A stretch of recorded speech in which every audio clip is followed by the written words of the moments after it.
The that discussion, or so-called interview, is designed in three phases.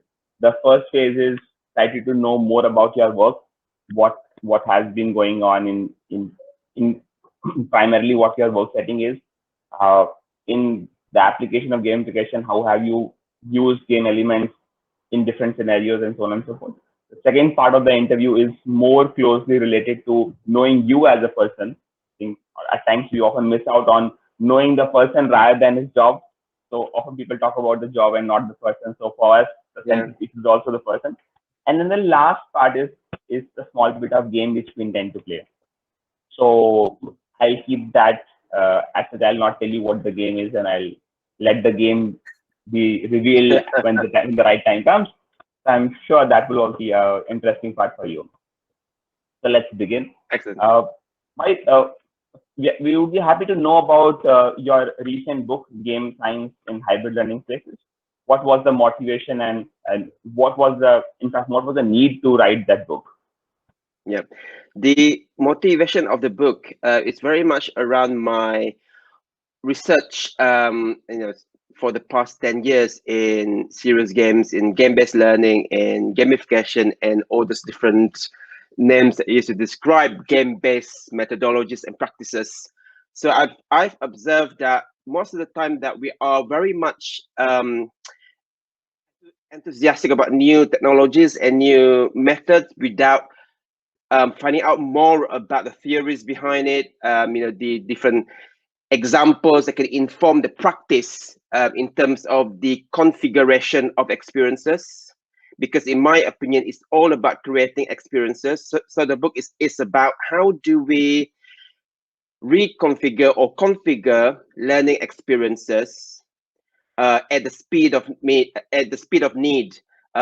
Meaning that how can we take inspiration from existing work, especially in games and gameplay, and how can we create meaningful and engaging experiences that will benefit learners of, from different levels of education. So the book is looking at hybrid learning in the sense that hybrid will refer to the connection or the merging of different modes of learning, different methodologies, different practices, different resources perhaps, but the way that we configure this blending of different modes, it has to be informed by the actual needs.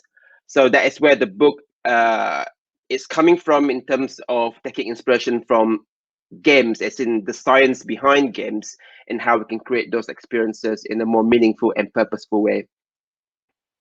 So how long did this project took for you to, from the start till end? When did you conceptualize writing a book, and when did you end with the final version of it?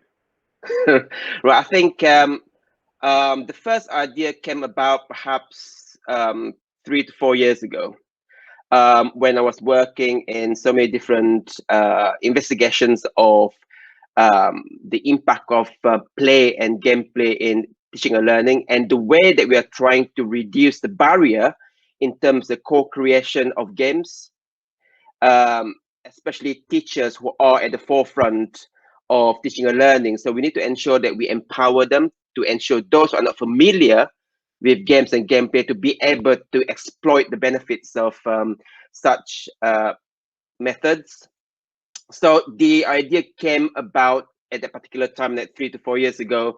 And then when I developed it, I took inspiration from the different projects that I was working on, and especially the GameChangers initiative that I co-founded in 2015, which has won so many different awards in education and learning in terms of research and whatnot. And the basis for that particular program is very much around breaking the barrier to the co-creation of games for learning, really. So the book is very much built up on top of that particular work, and the discussions in the book is very much around not only the theories but also the practice, and also some guidelines and examples of how we can develop purposeful experiences, and also being mindful with current development in so many different types of pedagogies that are coming out, the different types of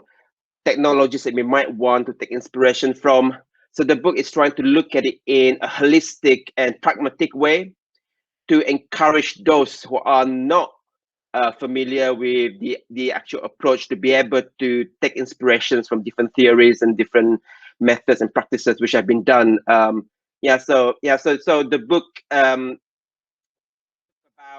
I think, about nearly 2 years for me to write, of course, because so many different projects that was running, so it took quite a long time for me to really making sure that what I included in the book would be beneficial, and of course the process of editing, so on and so forth. So that took quite a long time. Yeah.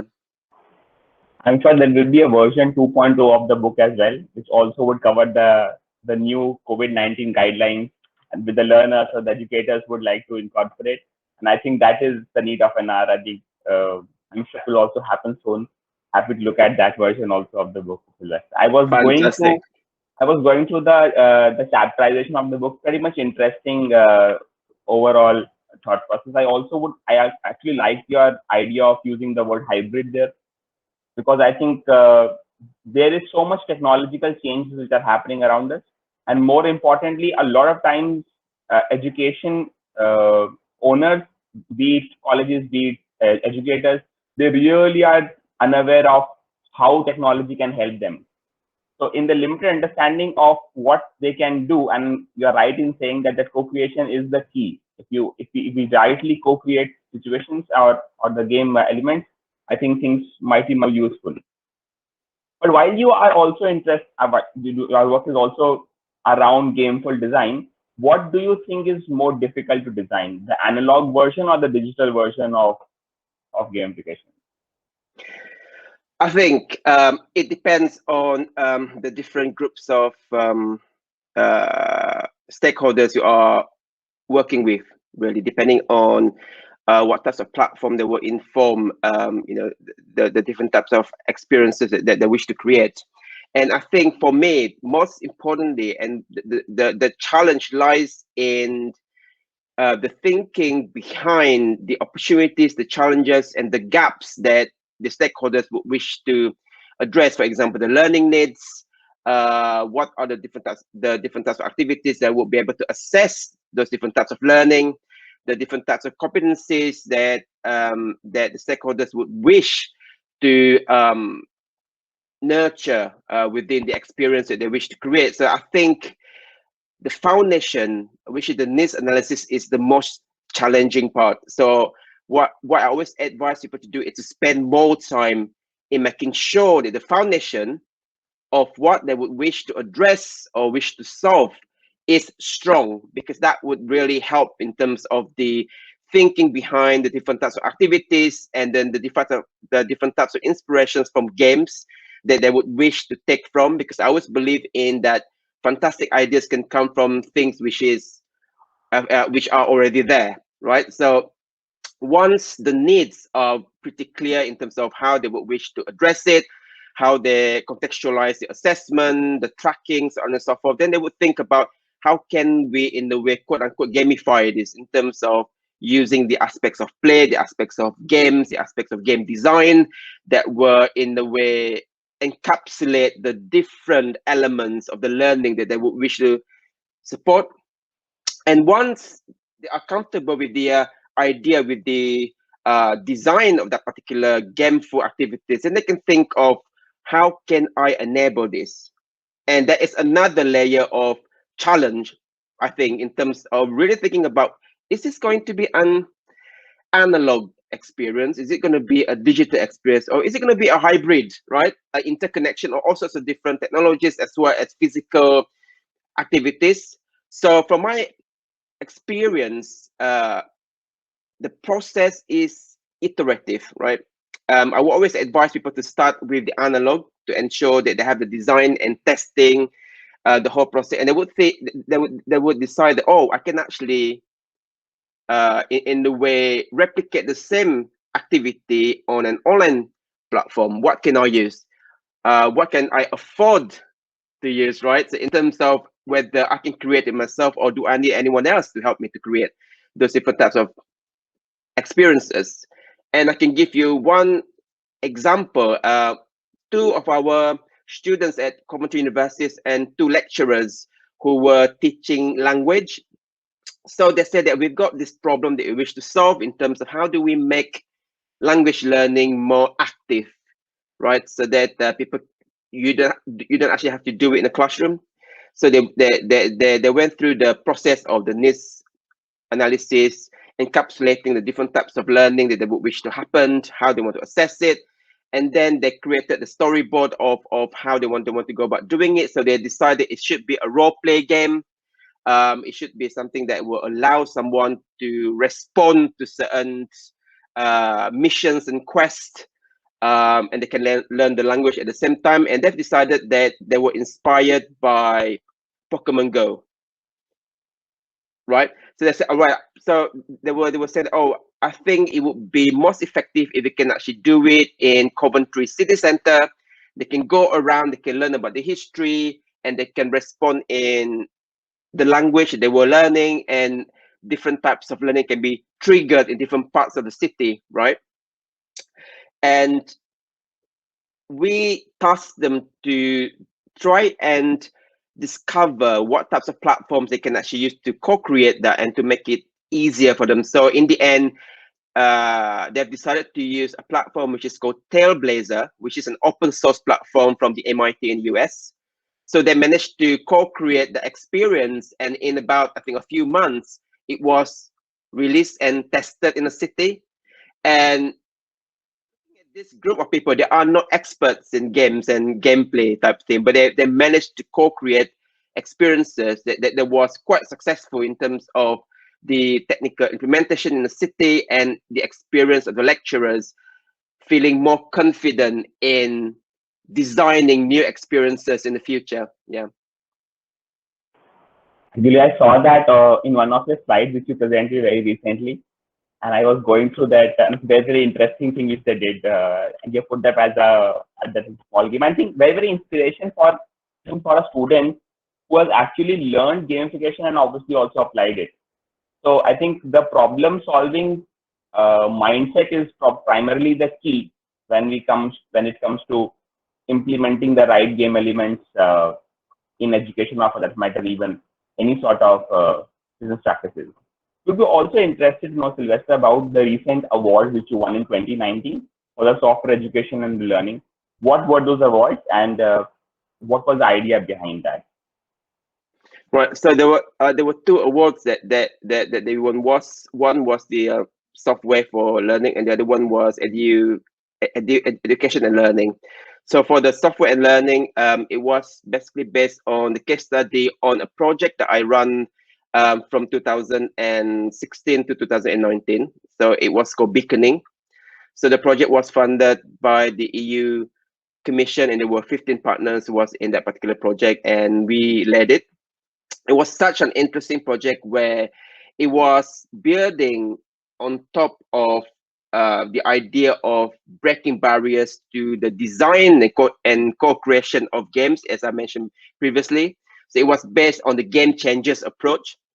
But we want to look at it from a technical point of view in terms of how do we encourage teachers to be able to create those gamified experiences and provide a tool for them to be able to create them. So the idea was very much around the pragmatic approach I mentioned previously in terms of the needs analysis. How do we help them to storyboard their learning experiences from start to finish? So it's like a lesson plan.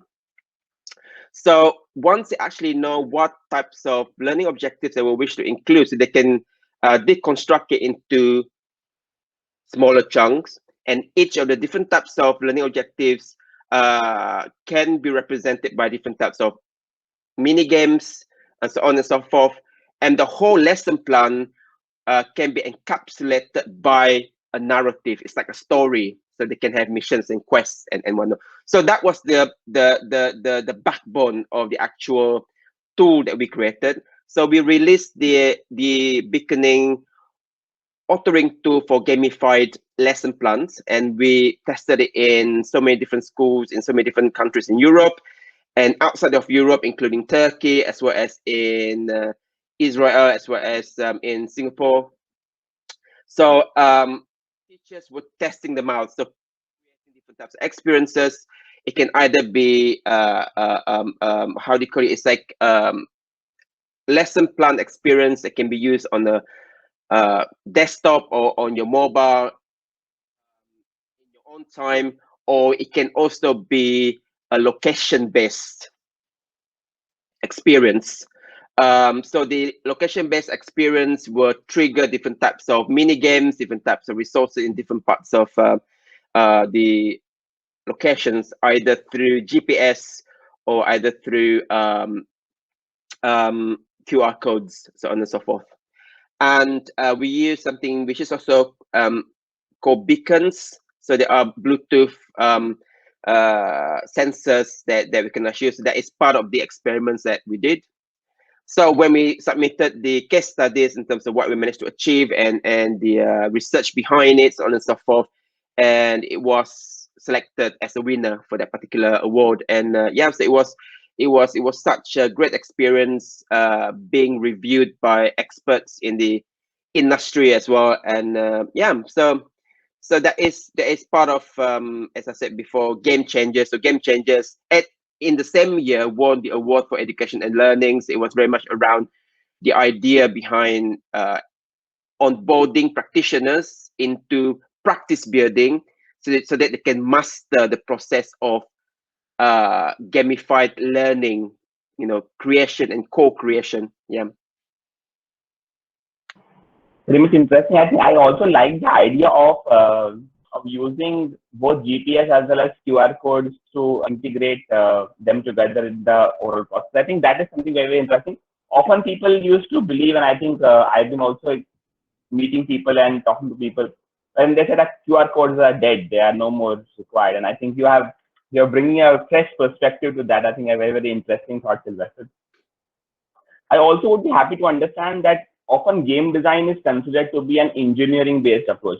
People think that people who understand engineering well would be able to design games or gamified elements better. But the practitioners often don't understand the engineering part of it. They believe that I need a solution. This is my problem. This is my solution.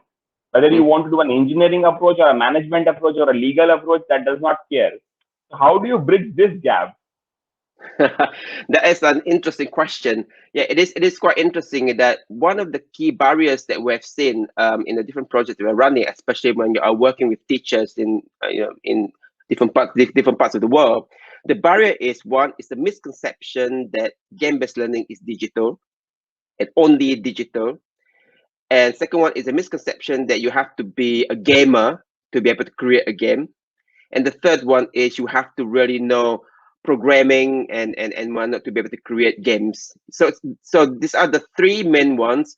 And the other barriers are the teachers would say that they are only interested in different types of new methods for teaching, as long as it has a connection with the curriculum, with the practices of the institutions, and so those are other barriers that I've seen. So what we normally do when we work with teachers, we would say that, okay, let's just have a bit of fun, let's play some games, right?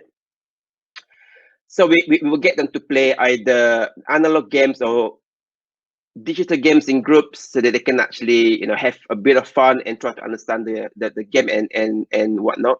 Once they've played those games, then we would tell them, what have you learned from it? What are the rules of those particular games? What are the winning conditions? What do you think about the feedback loop? What do you think about the social connection that you have with one another? What do you think about all those laughters that you have demonstrated and the emotional connection that you have with those games? So they start to think about the gameplay that they've experienced as an approach, and they start to understand what do we mean by mechanics. They start to understand what do we mean by the dynamics of those games. They start to understand what are the aesthetics of those games. And once we have had the discussion, we were having fun, and one that we can say, now you have played those games, try and remod those games or remix those games or repurpose those games and create a game that can teach any subject that you are teaching in your classroom, any gaps that you have seen, and they say, oh, this is interesting. So in one of the case studies that we've run in a very small school in a remote part of Borneo in Malaysia, they managed to create a game where there were, I think, about 6 groups. So 6 groups managed to create 6 prototypes in 1 hour. And some of the even sort of like printed stuff out and then cut them out and then test them out. So the next stage was to get them to play with each other's games so that they can give feedback, they can comment on it, what they think, what is missing. And so they were asking questions like, what are the feedback loop, what are the winning conditions, is this going to be a group game or is it going to be an individual? Anyway, those are the different types of questions they asked. And then the next stage was, and we asked them to invite the kids in your classroom and then get them to test them. And the kids came, and the teacher was so surprised to see how engaged their kids were, regardless of how simple the prototypes were in physical mode. And one of the groups who created a game for math, because they were saying that in the classroom, math was one of the key issue. So they were surprised to see children in a classroom who would normally not engaged in math were the ones who were engaging, even though some of the answers they were giving were all wrong, right? But they were having fun, and you can see peer support. Wow. Teamwork. So the team member was trying to teach, oh, this is how you do this is how you do subtraction, addition, multiplication, this is how you. So they were learning, and peer support was so strong that the teacher decided that he will definitely use that game, and he's still using that game in the classroom in different ways. So just to give a quick description of what that game that he created, we asked him to the group to play memory games, you know, when you flip the cards and try to remember the pairs and whatnot. So he did the same thing, but their own numbers, right? And it is so replayable because he will say, now the first level is addition. So he will quickly flip. So you will have to really answer the question. The first group to answer give the right answer would win those cards. They would collect those cards. And the next one is subtraction, multiplication, division type thing. So people were engaging with it, and the kids were playing with each other with that particular game as well. And they try to increase the level. For example, now instead of having 2 cards, we have 3 cards, we have 4 cards, we have 5 cards. So it's yeah. So there is a simple example of how we bridge the gap in terms of getting them to understand first about how to co-create games, and then we introduce that if you want to actually create something that is more sophisticated, perhaps on a digital platform, these are some of the open source platforms you can use. For example, they can use Game Maker, they can use RPG Maker, they can use so many different construct and so on and so forth to get them to try out different ways for creating games. But yeah, so we try to start from scratch in terms of getting them to play games and then think about remixing those games. So it's been working so far, and that is one of the key method that we use to really bridge the gap. Fantastic, Sylvester. I think this is an inspiration for a lot of, and I think we also understand, Sylvester, that the central line of all this, what you're talking about, is innovation. And I think as we measure, and if we probably, and I'm sure you would also have measured innovation quotient of these kids, they would be scoring superbly high on those. I think that's the reason why they are able to mix and match different game elements and still be able to probably woo the teacher around and say, see, you might not have thought about this, but see, my idea is. So these are pure minds. I think I would say, I'm not saying that we are corrupted minds, but obviously we are so much occupied with work. But these kids are completely, so they switch off and switch on easily, like which we often don't do. So I think innovation is critical for everyone who wants to practice gamification. Absolutely. One of our last questions, which I often is disturbing when we talk to people is some elements often in the area of gamification are overhyped, and I'm sure that that happens both in the digital and the analog setting. So has that happened to you also when you were using, I mean, maybe doing these projects or maybe the current hybrid scenario which you have created?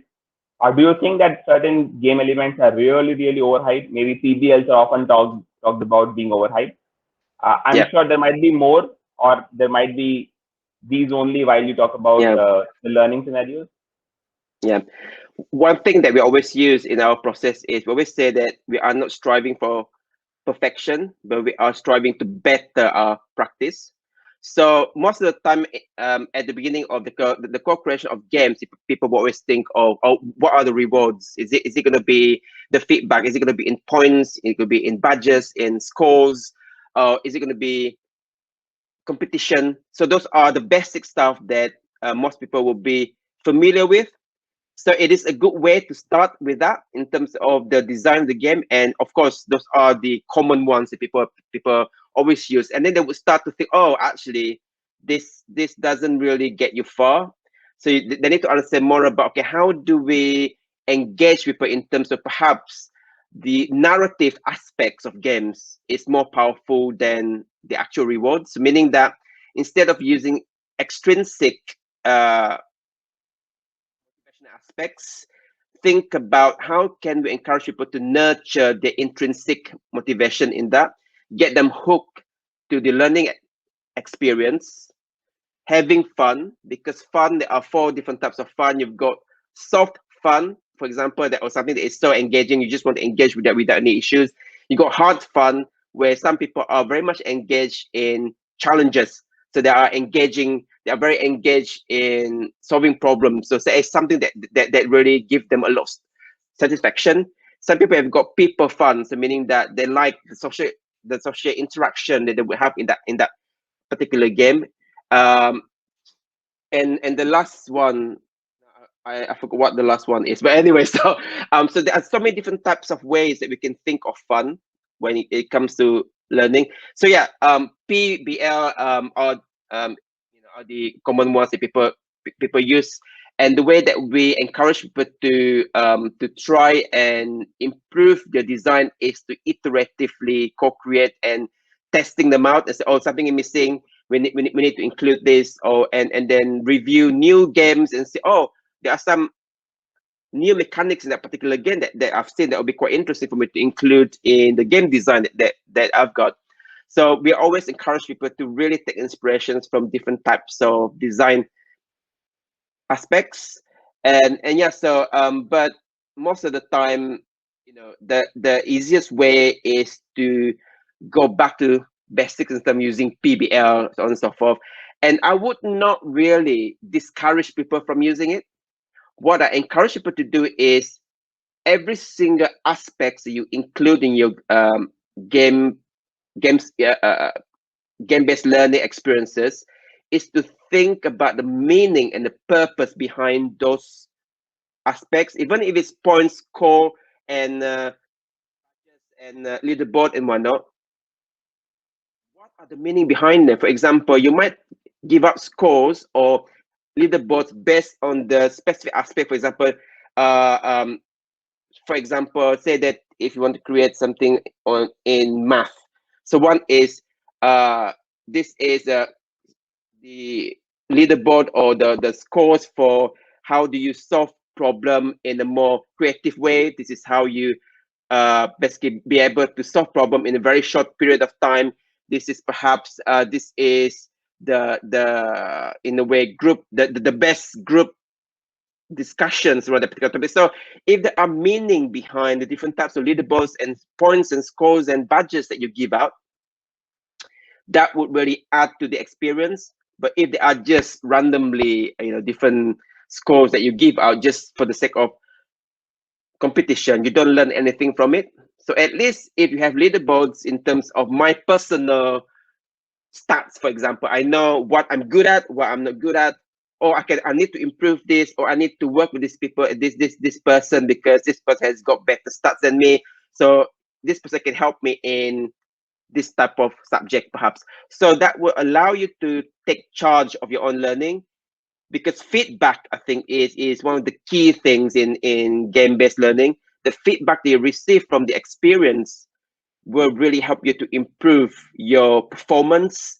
So this is what we do in games. And when we play games, if we learn about certain skills, and then you discover that you're not really good at it because you kept on not being able to go to the next level. So you would learn the skill, you would grind, you would learn, you enjoy the challenge. You get frustrated, of course, but that is the enjoyment of it, right? So that is part of fun, hard fun. So yeah, so those are the things that I think I would encourage people to think of, the meaning and the purpose behind any aspects, regardless of whether they are overhyped or not. But if you use it the right way, you will get the right outcomes. I think that's very, very critical.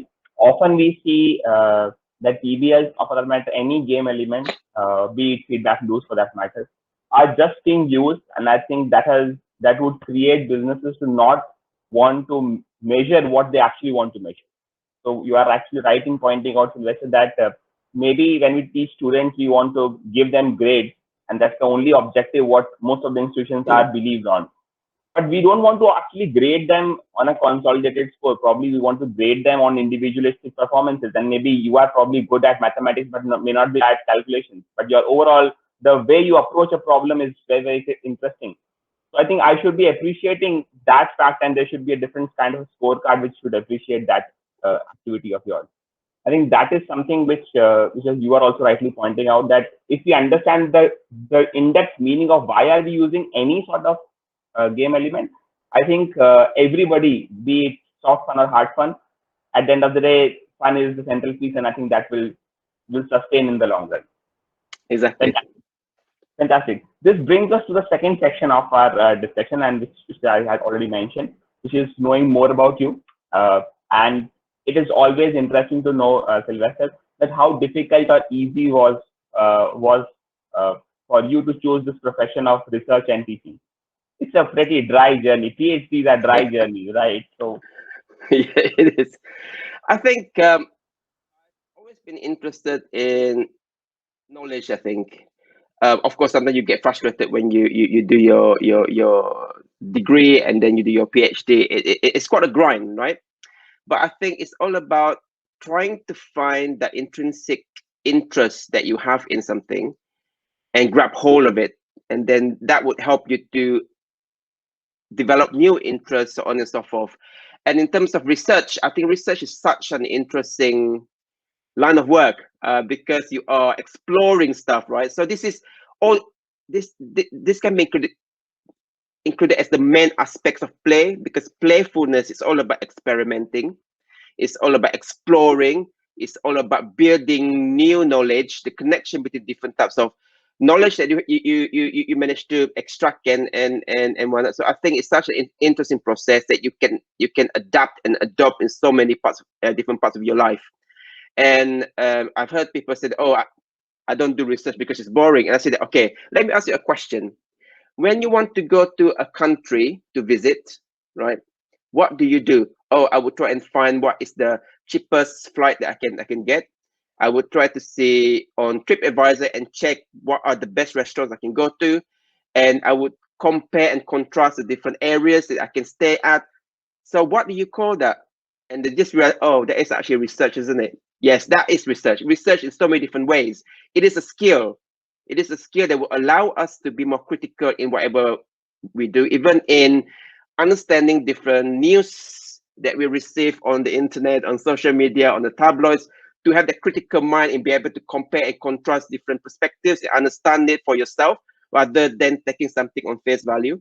So that sort of perspective was the driver for me in terms of being a researcher, is to ask questions, asking questions, and brave enough to answer those questions.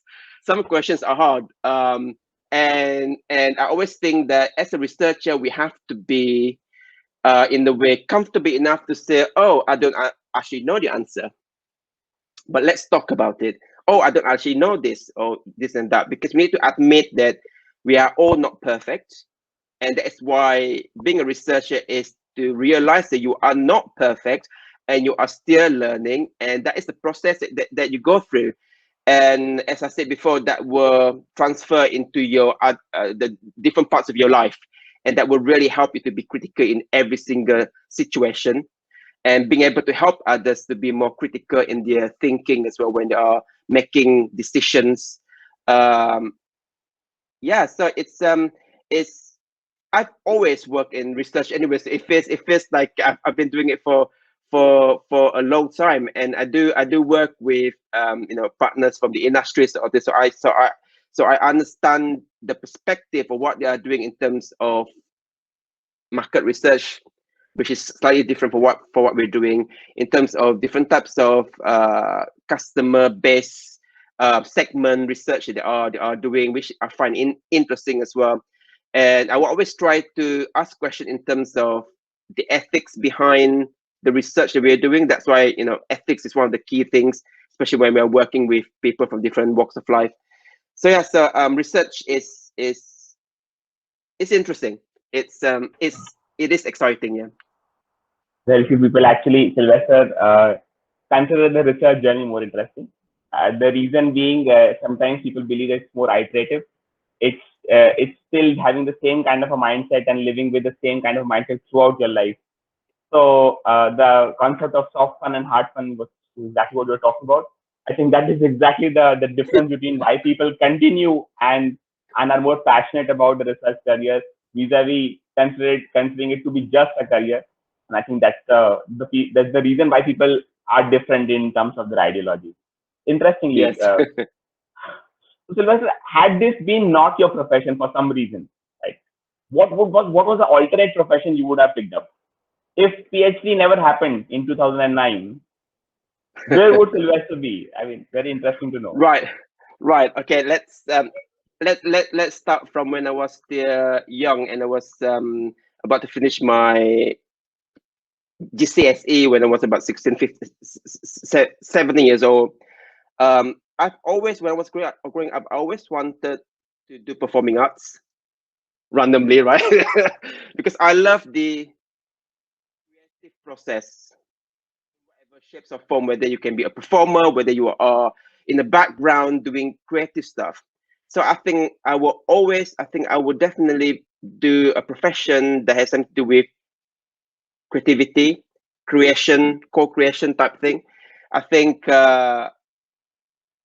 be like maybe like a writer, maybe, or maybe a performer, because I like the idea of performing, and I always think that even though if you are a teacher or if you are an educator, you are a performer. You need to engage the attention, right? You need to make sure that people will be able to have the emotional connection with what you're saying and how you deliver them and how do you get them to be involved in the whole thing. So I think uh, if I'm not doing research, I think I might be a teacher. I might be doing performing arts. I might be writing something or creating something. So that is the profession that I think I will do. Yeah. Definitely. And I think, Sylvester, we are, as faculty members or as teachers at different parts of our life, we are actually doing the same thing, right?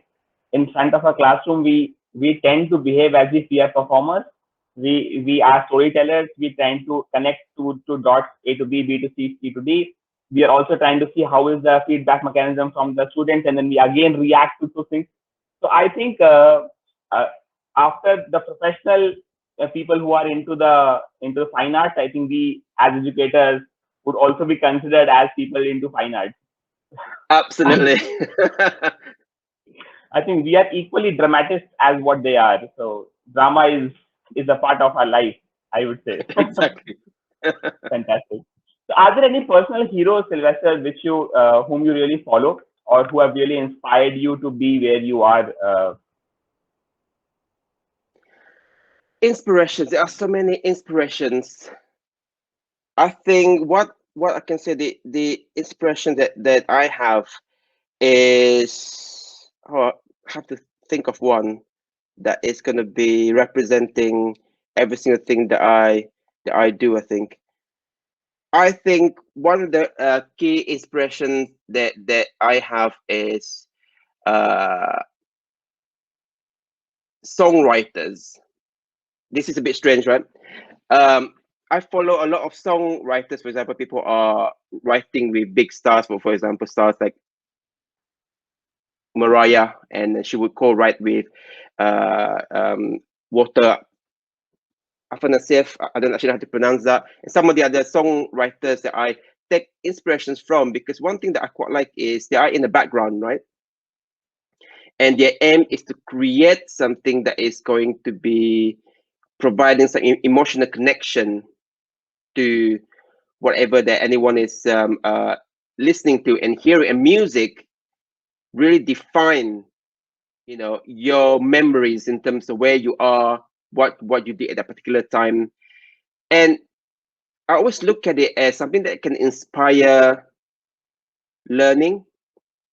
It's like creating stories. It's like storytelling, but this is more than just storytelling, because you are talking about the words that you're using, the story that you're creating, the music that you create around it, and how people will perceive it, and how everyone will perceive it in different ways, and how it will impact your life in so many different ways.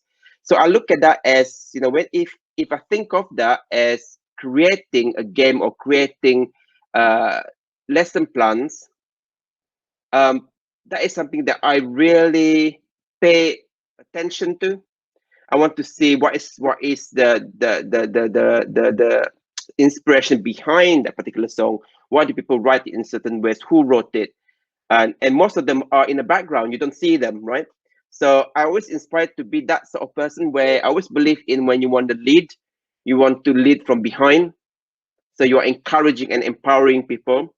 So yeah, so I wouldn't, I don't have any one specific person that I would say that inspire me the most, because collectively they do. But in terms of game-based learning and games and gamification, I think there are so many fantastic game designers whom I look up to. For example, different you know, especially the new ones. For example, the Naughty Dog studio who created the Last of Us series, world, and the Last of Us 1 and 2. And you can see there are so many different discussion and debates around the content of that particular game. And you can see communities being developed around those particular games that I find interesting, because the community aspects of what we do is important. And the way that your creation can actually spark a debate, either it's for the negative or the positive, but there is a debate that's happening, because once you break certain barriers, especially that will get people out of their comfort zone, and they will start to question sort of thing. For example, The Last of Us 2, when it came out, there are so many different backlash around the storyline, the different types of perhaps political stunts that the writers and the directors were taking, and perhaps the development of different characters which were included in this particular game. So people were discussing from different walks of life, and it's so amazing to see so many different communities on Facebook, communities on Discord, communities on so many different other platforms. They were discussing that particular game. How wonderful it is to have teaching and learning resources that would get students to be discussing about that particular subject beyond the actual course, and they would unpick it. They would try and question it, and they'll be more critical about it, type thing. So yeah, so my inspiration that all those people who are creative, those people are creating stuff, those people are breaking barriers in whatever they do, I think inspire me a lot. Yeah. Are there any all-time favorite games also which you have been playing since your childhood? Oh, games that I think I should say that the latest one, the latest inspiration, the latest you know, game that has really inspired me is what, as I said before, the Last of Us 2. Not only in terms of how amazing the production is, and how forward-looking the storytelling as well as the graphics and the the different game aspects and gameplay aspects that I've included in that particular game. And what inspired me most is the way the stories were constructed, the way that the story really challenge you in your thinking, in the way that you look at situation in another person's shoes, and it really helps to really push your boundaries. I know that some people, after they've reached a certain stage in a particular game, they stop playing because they just couldn't cope with it. But for those of us who soldiered on, we learn a lot of things from it. So I think I'm inspired by it. So that is one of the games that I'm interested in. And even though it's on console, right?